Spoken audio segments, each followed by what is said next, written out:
Okay, we're back here and we're going to be adding texture to the wheels. In the previous lesson I had turned the wheels off, so I'm going to come back in here. I've actually grouped them here and I'm going to turn them back on, selecting one. And there are many different approaches you can take to adding texture to wheels. About as many approaches to that as there are just modeling them.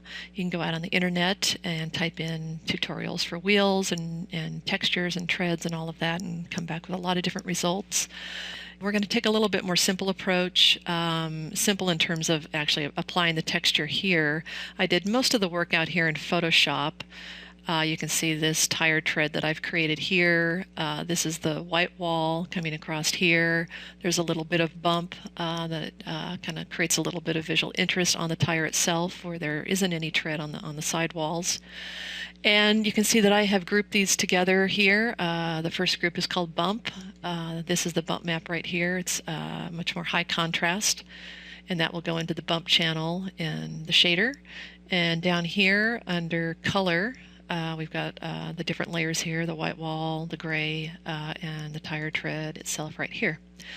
And these are going to correlate to Maya's shader right here. We'll use a blend shader to pop those into. So it's important that they are labeled correctly here, otherwise they are not going to show up in Maya. So with that said, let's get started. Let's open up the Hypershade under Render Editors, Hypershade. I prefer opening up the Hypershade window separately. You can access it down here as well. Clicking on that, you'll get a side-by-side view. I don't really like to work that way. This Hypershade takes up a lot of real estate, and I think it's just easier to have it in its own separate window and open and close it as you need that. Let's close the outliner there, and I'm going to zoom in on this. And let's go ahead and select 6 on here. We're previously been working in 5. If we hit 6 on the keyboard, that will allow us to see the textures as we're working on them. I'm going to right mouse click, go to Assign New Material. I'm going to come up under here under Maya and select a blend. Have a little bit of specularity on there. And I'm going to bring the color down to something fairly dark but not completely black. And I may go ahead and kind of push that into the blue range just a little bit, just to give it a little something. That might be a little too much blue there. All right. And coming down here, I'm going to affect the way the specular roll-off happens. I'm going to lower down the specularity overall, and then I'm going to widen this eccentricity. You can sort of see here in the window, if I bring it down, it tightens it up, which typically looks more like a shiny or wet surface. If I widen it here, it tends to look more like a matte finish. So I'm kind of going after something that looks a little bit like rubber here. And might even bring the specular color down a little bit too. Okay. And now we're going to go ahead and apply that color first. Clicking on this, I'm going to open up a window and select the Photoshop file. And there that is. This is the 2D placement of that to move it around. And then this is the Photoshop file itself, which we need to go out into the source image. Actually, this is the image directory here. Grab that and drop it in there. And it defaults, it links to the layer set default as composite, which we don't want. We want to have the color map selected. And you can see the texture right there. It actually looks pretty good. It's lining up fairly well. It doesn't go all the way to the other side of the tire here. We can go back into Photoshop and noodle with that and sort of fix that up. I'm going to go ahead and leave it just for the sake of this tutorial here. We don't really notice it clear back in that wheel well, so I think it's fine for this. And now let's go in and we're going to add the bump map now. So selecting back on this blend here, I'm going to actually call this tire tread. Let's go ahead and name that. And under bump mapping, I'm going to select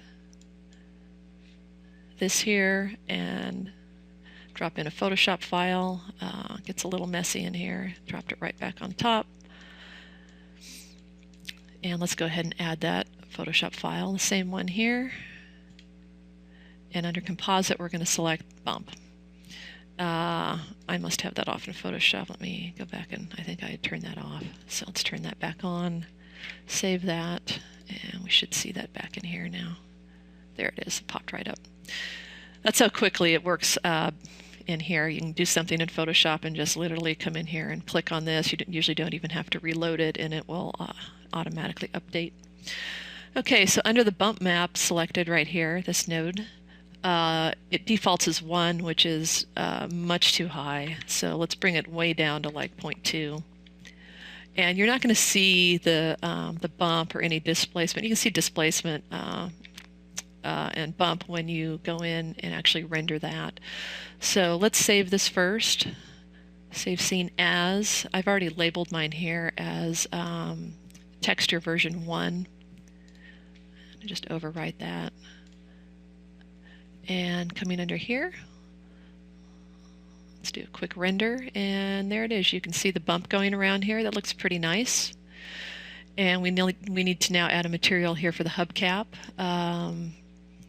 We can either do a chrome, or we can add something that's going to be used for the car later on. I'm going to start off with chrome, and I'm going to do that by selecting this, right mouse click, assign new material. I'm going to come under mental ray. There's a lot of different ways you can do chrome as well. Maya has perfectly fine shaders. The Phong shader can be tweaked to look like chrome. Mental ray has some that are sort of pre-built. The MIA material is a very good generic one. If you come over here under the tab for material, there are presets here. There's a whole number of different presets. This pearl finish is really nice for some car looks too. Chrome, 90% blend is almost looking like a mirror. I think it's a little bit of an overkill, so I'm going to actually drop this down to 75%. And we'll see a little bit of this in the render. The whole success of chrome and mirrors is actually having something reflected back in here, which we have nothing in our scene. You can see here it's completely black until we get a ground plane in here, and even adding an environment map in here, we're really not going to see the chrome working properly. But you can see the bump, the chrome material is on there, and that should work pretty well for our tire, for texturing the tire. And in the next lesson, we are going to start adding materials and dropping in a simple light rig, a 3-point light rig, in the next lesson. I wanted to quickly show you just an alternative method of going about adding texture onto a tire. In the earlier lesson, we created the shader here using Photoshop files.